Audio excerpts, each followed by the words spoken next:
prendre les béliers et l'offrit en sacrifice à la place de son fils. Abraham donna à ce lieu le nom de Jéhovah-Jireh. C'est pourquoi l'on dit aujourd'hui, à la montagne de l'Éternel, il sera pourvu. L'ange de l'Éternel appela une seconde fois Abraham des cieux et dit, je te jure par moi-même, parole de l'Éternel, parce que tu as fait cela et que tu ne m'as pas refusé ton fils, ton unique, je te bénirai. Je multiplierai ta postérité comme les étoiles du ciel, comme les sables qui est sur le bord de la mer, et ta postérité possédera la porte de ses ennemis. Toutes les nations de la terre seront bénies en ta postérité, parce que tu as obéi à ma voix. Parole du Seigneur, acclame encore pour le Seigneur. Je ne serai pas très long, mais je me prie seulement de comprendre la pensée, parce que notre thème, j'ai dit, c'est Jéhovah-Jireh. Jéhovah-Jireh est un nom que Abraham a donné à Dieu. Je dis toujours ça dans la marche avec le Seigneur. Dieu est un Dieu unique, universel. Il est unique, il est pour tout le monde. Mais lorsqu'il marche avec chacun de nous, c'est que Dieu dans chacun de nous doit avoir un témoignage particulier. Dieu dans chacun de nous doit avoir un nom nouveau. Amen, amen. Dans la Bible, les grandes personnes qui ont marché avec Dieu, vous allez remarquer, ces gens ont donné des noms à l'Éternel. Alléluia. Et pourquoi? C'était lié dans une circonstance bien précise. Parce que regarde, dans ton problème, tu as besoin de ce Dieu. Et lorsqu'il se manifestera, certainement, il portera un nom. Amen, amen. Parfois, quand je prie, j'ai dit à Dieu, Engambé Alola, pour mon Dieu est Engambé. Et laisse-moi te dire, le jour où Dieu de paix accomplira des choses dans ta vie, il portera un nom nouveau. Et ce nom nouveau, c'est toi qui lui donneras ce nom nouveau. Amen, amen. Et puis déclare, Dieu veut éprouver son fils, veut éprouver Abraham. Alléluia. Ce qui se passe dans la montagne de l'Éternel, c'est que tout ce que Dieu te demande à faire, c'est déjà lui qui l'a fait. Il veut simplement voir, est-ce que tu vas l'obéir? Parce que le succès dans cette histoire se résume que dans l'obéissance. Amen, amen. Frère, ce que Dieu te demande peut sembler être grand au départ, mais ce n'est pas vraiment ça. Frère, ce que Dieu te demande, en réalité, ce n'est pas vraiment ce qu'il a besoin de ça.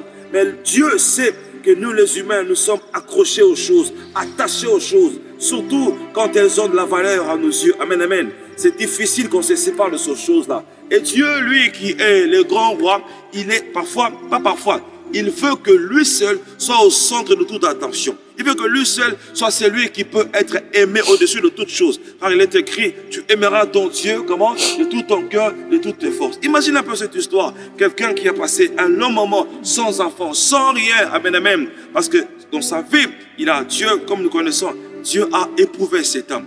Il est avancé en âge, mais sans enfant. Il dit, je m'en vais mourir, mais où est l'enfant? Dieu quand même accompli. Mais encore le même Dieu revient et dit à cet homme, donne-moi cet enfant. Alléluia. Lorsque les hommes de Dieu, plusieurs hommes de Dieu prêchent cette histoire, les hommes de Dieu les associent plus au sacrifice. C'est-à-dire, donne-moi ce que tu as, don Isaac, donne-moi ton offrande là qui coûte à tes yeux, fais cette offrande. Mais ce n'est pas de ça ici que Dieu parle. Dieu parle de l'attention. Amen, amen. Regarde, Dieu peut te bénir simplement parce que tu as eu la bonne attention. Amen, amen. Parce que tu as pensé faire du bien à l'Éternel, faire du bien à l'œuvre de Dieu, tout simplement. Cette attention-là, Dieu te bénit pour ça. Il dit, monte à la montagne, offre-moi ton fils ici. Il y a un secret qui se passe ici. Regarde, Abraham prend Isaac, c'est lui que Dieu demande. Il prend les serviteurs, il monte. Qu'est-ce qu'Abraham dit? Il dit, nous allons pour adorer. Amen, amen. Regarde, il y a une parole aussi puissante qu'Abraham dit. Il dit ceci. Lorsque, ensemble avec ces gens, sont arrivés quelque part, il fallait monter là-bas à la montagne. Il dit à ses serviteurs, vous restez ici. Moi et le fils de jeune homme, nous irons adorer là-bas. Et puis il dit une chose. Il dit quoi? Nous reviendrons ici. Frère, qu'est-ce qui se passe? Il sait que Dieu demande Isaac. Mais qu'est-ce qu'il lui garantit? Que Dieu permettra qu'il rentre. Parce qu'Isaac doit là-bas être donné en sacrifice. Alléluia. Est-ce que je parle à quelqu'un? Regarde, ce que Dieu t'a donné avec l'âme. Vous attendez d'une bénédiction de Dieu pendant très longtemps. Il ne peut pas te ravir ce que Dieu lui-même t'a donné. Il ne peut pas te ravir cela. Amen, amen. Abraham connaissait dans son cœur qu'il y a quelque chose qui se passe. Dieu ne peut pas m'enlever ce qu'il m'a donné. Il ne peut pas m'enlever cette grâce. Quoi qu'il arrive, il ne peut pas. mais quand même, je vais faire quoi? Obéir à l'Éternel. Je ne vais pas interroger le Seigneur. Regarde ce qu'Abraham a fait. Regarde là-dessus Abraham. Abraham n'a pas dit à Dieu, n'a pas expliqué à l'Éternel. Mais Seigneur, attends.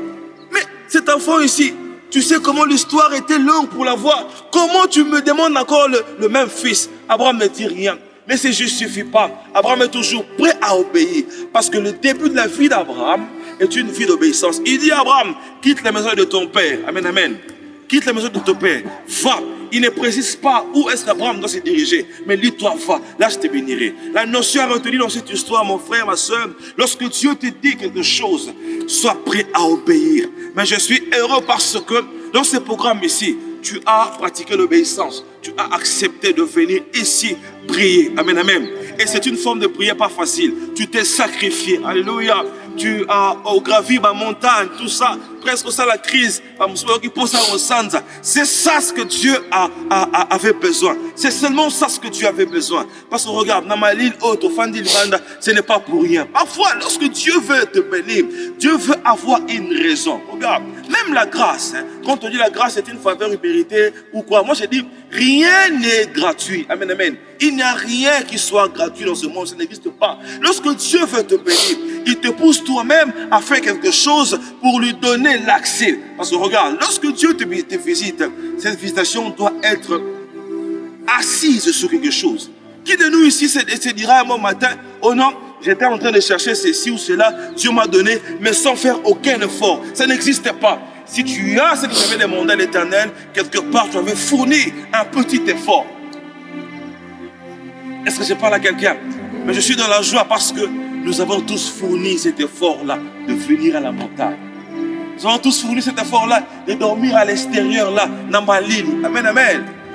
Nous étions là-bas une fois, là-bas, de l'autre côté, en train de prier comme ça. Quand il y a tente, 1000 pattes, c'était qui? Qui était? C'était qui? Attends, non? 1000 pattes, oui. De l'autre côté, il y a mon naine, 1000 pattes. La bête, tu dis qu'on a l'ongle. Amen, amen. Quand notre mais avec tous ces risques, nous sommes quand même là. En tout cas, nous avons une raison. Hein?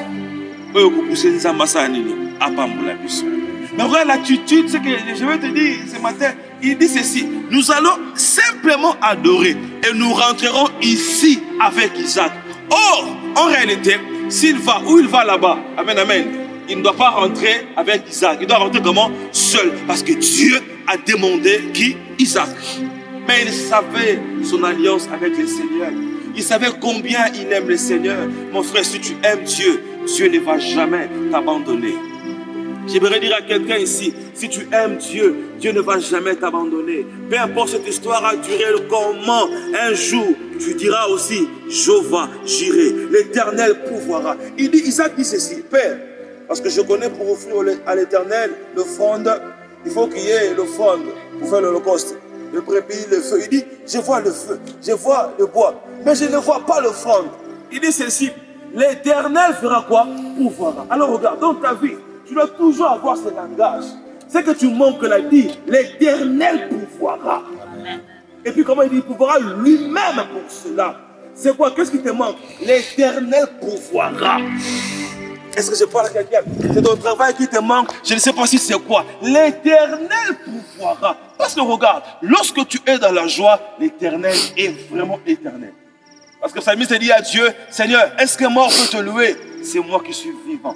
Parce qu'un mort ne te demande de rien. C'est moi. Lorsque tu me fais du bien, je dis gloire au Seigneur. Et lorsque je dis gloire au Seigneur, les nations à côté savent et reconnaissent qu'il y a un Dieu qui bénit. Et lorsque Dieu bénit, qu'est-ce que lui fait? Il dit louange. Il est élevé. Alors, Dieu a intérêt de te bénir pour qu'il soit élevé.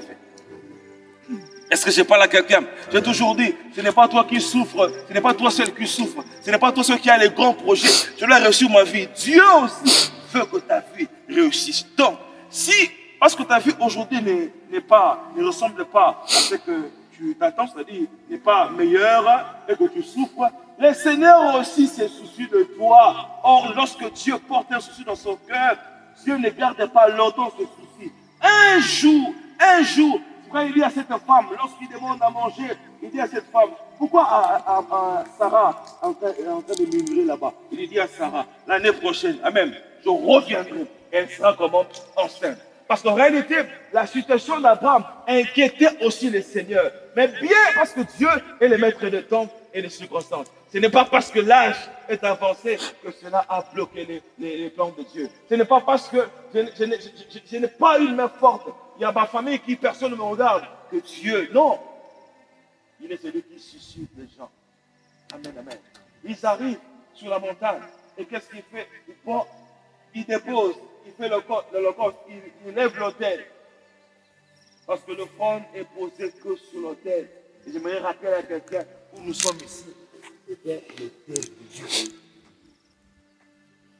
Amen, amen. Les sacrifices qui viennent se donner à Dieu, Dieu ne consume pas ces sacrifices. Donc, nous, comme les Isaac, nous venons auprès de l'Éternel. Ce n'est pas nous que Dieu va prendre, mais Dieu va pouvoir. Isaac a besoin. Écoute, Isaac est venu comme étant celui qui l'a sacrifié. Mais Isaac a reçu le bénéfice du sacrifice que l'Éternel lui-même a fait. C'est pourquoi quand tu es ici, l'Éternel lui-même va sacrifier ses histoires. Nous rentrerons bénis. Je ne sais pas ce qu'il a besoin. L'holocauste, je ne sais pas. Mais ce que je sais, puisque nous sommes ici, il va pouvoir lui-même, tout ce que nous voulons, que nous sortons de ce lieu béni. C'est tout ce que nous voulons. Je ne sais pas comment il va faire. Je ne sais pas. Mais nous ne sortirons pas comme je suis rentré ici. Il élève l'autel. À là-bas, il va tuer. L'ange de l'Éternel dit, attention, arrête. C'est aujourd'hui que je comprends que tu crains Dieu. Alléluia. Ici, la crainte de Dieu est question d'obéissance. Ici, la crainte de Dieu est question de sacrifice. Mon frère, laisse-moi te rappeler cela pour peut-être te donner plus de force. Tu t'es sacrifié pour arriver ici. Tu t'es sacrifié pour arriver ici. Il y a des femmes mariées et des hommes mariés. Pour que tu sois ici. Tu t'es sacrifié. Et c'est ça déjà un grand prix devant l'Éternel. Et ça c'est obligatoire. Quand je dis obligation pour Dieu, ce n'est pas une obligation, mais c'est un devoir. Lorsque Dieu veut faire, il le fait par un devoir. Il est le Père, il est le plus responsable. Il est de son devoir de nous faire énormément du bien. Il dit, Abraham, arrête. Regarde. Amen, amen. Il dit, regarde. Oh, ah bon? Donc, le frère était déjà là. Donc, en réalité, je te dis, ma soeur, mon frère, tout ce que tu cherches est déjà à côté. Il suffit que Dieu te dise, regarde, prends ça. Est-ce que je parle à quelqu'un? Tout ce que tu cherches est à côté. Il suffit que Dieu t'ouvre les yeux et qu'il te dise, regarde, prends. Alors je prie l'Éternel. Tu connais ta requête. Je prie l'Éternel, que l'Éternel te dise, regarde, prends. Amen. Amen. Amen, amen. Je prie que l'Éternel te dise, non, regarde, prends. Ce n'est pas toi que je veux, mais ce que je veux. J'ai préparé déjà ce que je veux. Amen, amen. Mais puisque toi, tu m'as obéi, prends ta bénédiction. Prends ta vie. Prends ton mariage. Prends tout ce qui est à toi. Amen, amen. Alléluia. Et comme Dieu, comme Isaac avait dit, nous montons pour faire quoi? Pour adorer. Nous rentrerons. C'est exactement ce qui s'était passé.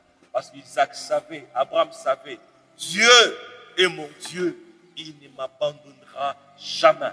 C'est pas il dit à Dieu, c'est lieu, il appelle Jéhovah Jireh. Il dit, c'est pourquoi on l'appelle ce lieu, comment? À la montagne de l'Éternel, tout sera comment? À la montagne de l'Éternel, tout sera comment? C'est-à-dire, quand déjà nous sommes sur la montagne comme ça, nous sommes tous sous la responsabilité de l'Éternel. C'est que toi, en réalité, tu n'as rien à faire à part adorer ce Dieu. S'il faut pouvoir, l'Éternel lui-même pouvoira. Mais depuis que tu pries, où est ce Dieu? Amen, amen. Un peu comme Sarah qui dit, mais je suis un peu vieille. Est-ce que, à ta sentiment dans la montée,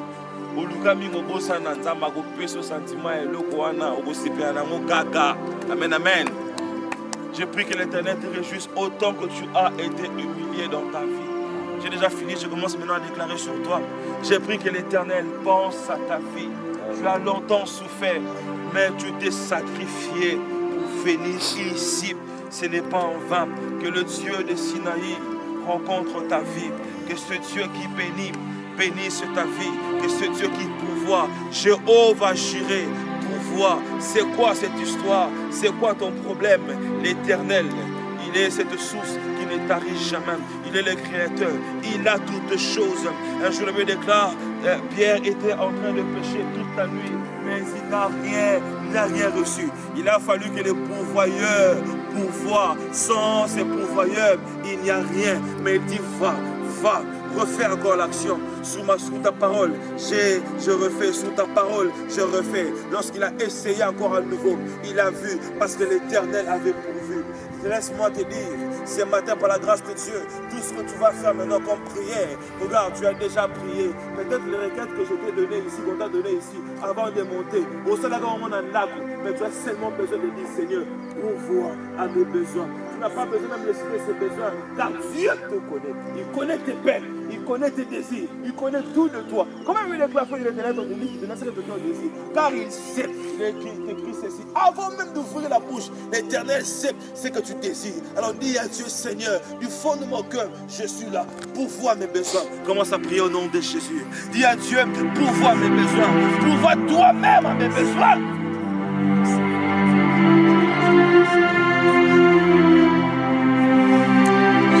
Parle à Dieu, parle à Dieu, parle à Dieu, il pourvoit tes besoins. Parle à Dieu, il pourvoit tes besoins. Parle à Dieu, il pourvoit à tes besoins.